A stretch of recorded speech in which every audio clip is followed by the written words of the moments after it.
O ano de 1812 marcou o ponto de ruptura definitivo entre os Estados Unidos e a Grã-Bretanha, quando a tensão acumulada ao longo da década anterior convergiu para uma decisão irreversível: o recurso às armas. O palco político em Washington tornou-se o centro de um debate feroz sobre a honra nacional e o futuro do país. No Congresso dos Estados Unidos, republicanos e federalistas se confrontaram intensamente.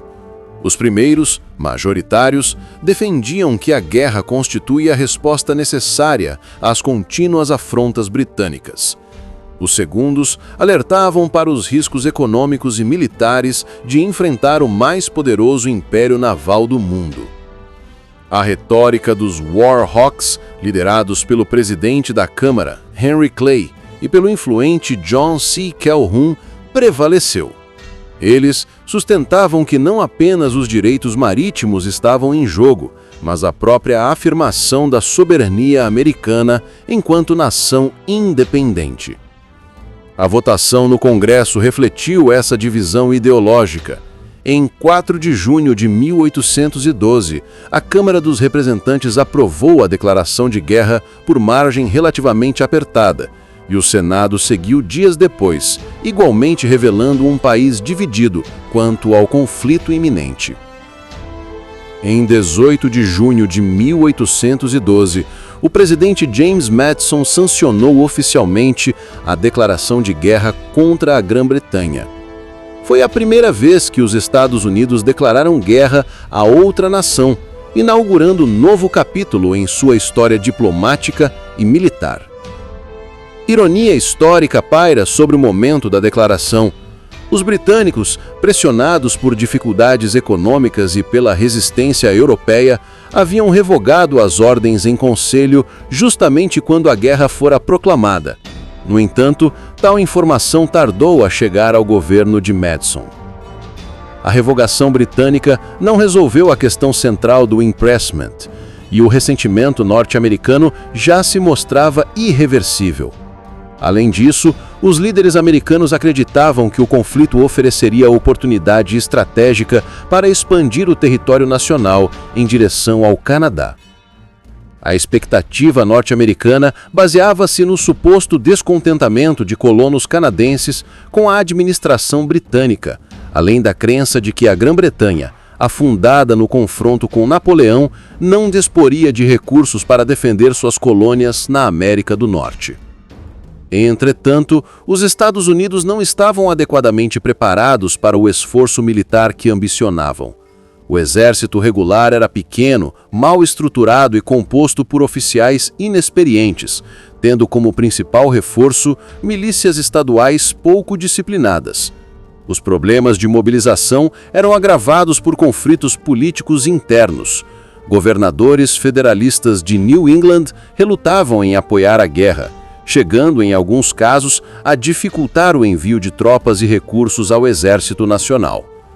A Marinha Americana, embora reduzida em comparação com a Royal Navy, possuía navios de alto valor técnico e tripulações hábeis, capazes de impor vitórias pontuais no Atlântico. Ainda assim, era evidente que os Estados Unidos não poderiam rivalizar com o poderio naval britânico de forma direta e prolongada. Do lado britânico, a surpresa inicial não impediu a pronta reação militar. Londres via o conflito americano como um teatro secundário da Grande Guerra Europeia, mas tratou de reforçar sua postura defensiva no Canadá, contando com o apoio de povos indígenas aliados e guarnições experientes. A estratégia britânica, num primeiro momento, concentrou-se em manter o controle desse território e impor bloqueios navais rigorosos aos portos americanos, sufocando sua economia exportadora e enfraquecendo o moral da população. Para os americanos, o plano inicial previa uma ofensiva rápida contra o Canadá, visando obter ganhos territoriais que pudessem acelerar uma negociação vantajosa de paz. O comando político acreditava que 3 frentes de invasão simultâneas garantiriam a vitória.